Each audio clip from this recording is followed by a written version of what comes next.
Hi guys, okay, continuing with the 10 C's of Dave Canterbury. Today we're going to talk about containers, okay? Now, in the 10 C's, he's talking about a container, and most of the time you hear the reference of a metal canteen or some metal object you can put in the fire in order to sterilize your water, and that is absolutely rock solid, a great idea. For many years, my go-to was a canteen cup.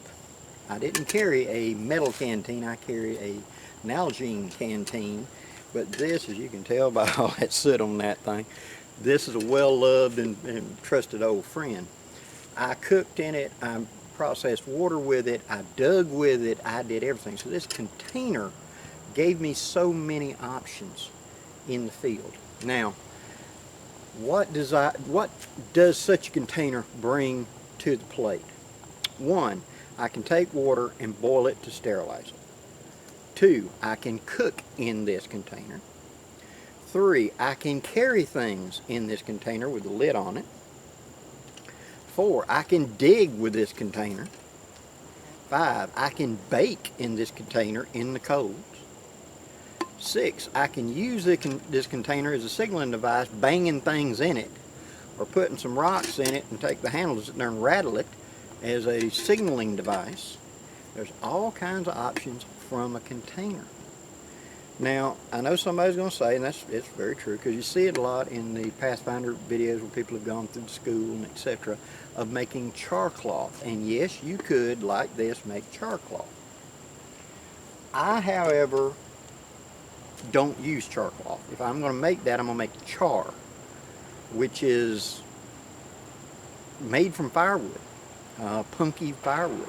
If I have a fire already that I'd be utilizing to make char cloth, why not just add some punky wood to it, get it burning really good, and then bury it in the cold and create punk char that I can put into a seal-up tin the same way you do char cloth, strike sparks into it the same way as char cloth, and it'll catch, and I'll have a fire starting tool without having to cut up clothing or cotton. I don't carry extra cotton, but I can make char from my fires. So I recognize the skill of being able to make char cloth this way, and I could absolutely do that. But for me, I would just as easily make char instead of char cloth and utilize it for the same option. Okay. Now, what other pots? I mean, it ain't got to be a pot. And as all of you know, SRO sells the stainless steel Pathfinder canteens, and a lot of people use those because you can put them directly in the fire, and that is a great option. Or the big round bottles that you can take everything off and put them directly in the fire. Absolutely, that is a rock solid way of doing it, where you carry your water and you've got something you can heat in it. I tend to think of, I want to be able to cook in this vessel, and so cooking in a canteen is kind of limited. I can, but it's kind of limited, you know, dropping stuff down to the hole and trying to cook in your canteen. And so I opted for a container that allowed me to cook in it, and I could also boil water. But if it wasn't a canteen cup, how about a pot? Small, lightweight pot, something like this with a good fitting lid. This is out of an old 1950s type Boy Scout set, and produces more than enough water that one or two of those would fill up a canteen. But I can also cook in it. I can also bake in it. I can do many of the things I could do in my canteen cup, but I can do it in this. I can flip that lid upside down and use it as a fry surface. So, you know, it gives more options.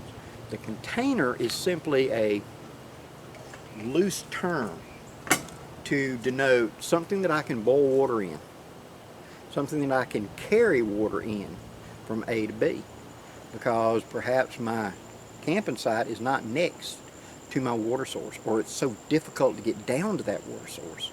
I need to get down there and get the water and get back, and not go down there and, you know, whatever I gotta do, drink till I'm full, and then be able to carry water. In that, the canteen is better, but I could carry it even in something like this with a problem, but I could.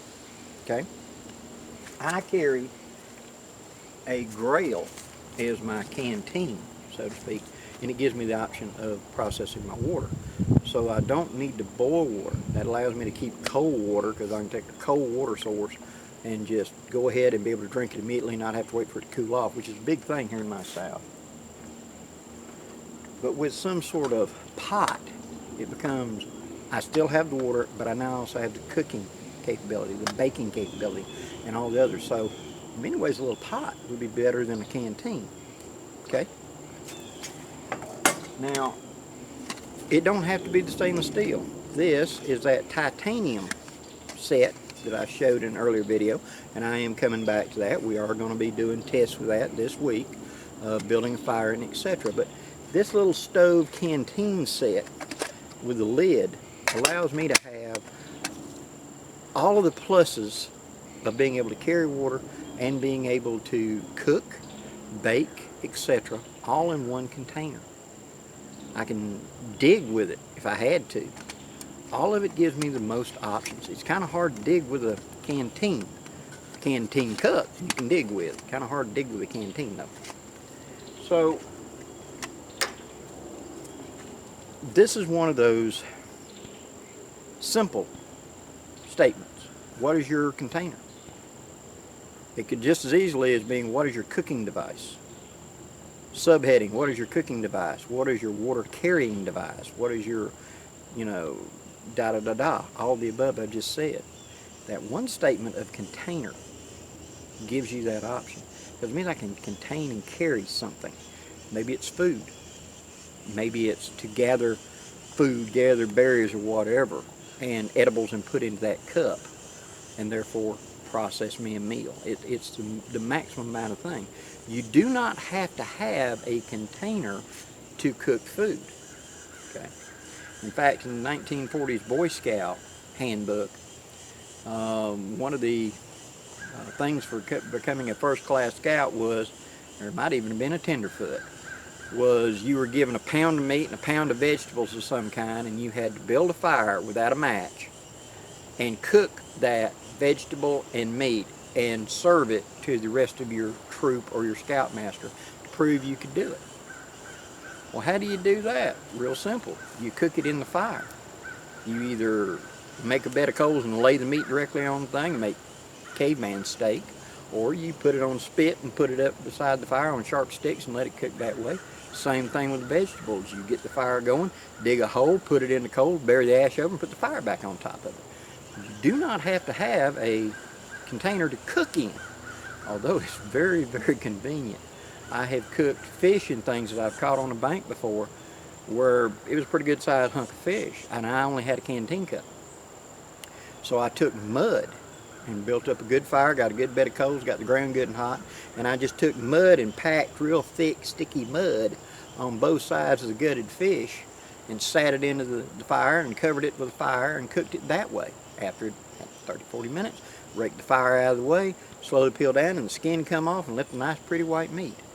So you do not have to have a container to cook, but it gives you so many more options. And something that I can boil water is always, always, always a plus.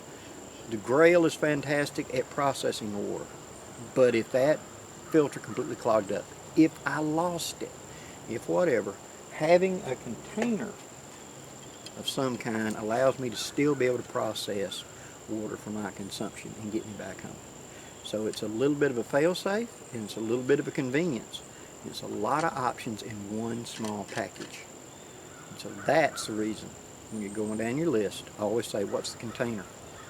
The mindset should be, what's my water carrying? What's my food carrying? Simple, right? I hope you enjoyed the video, guys. Please leave any questions or comments below, and thank you very much for supporting my channel. Till next time, I'm Blackie, wishing you safe journeys. Have a great day, guys.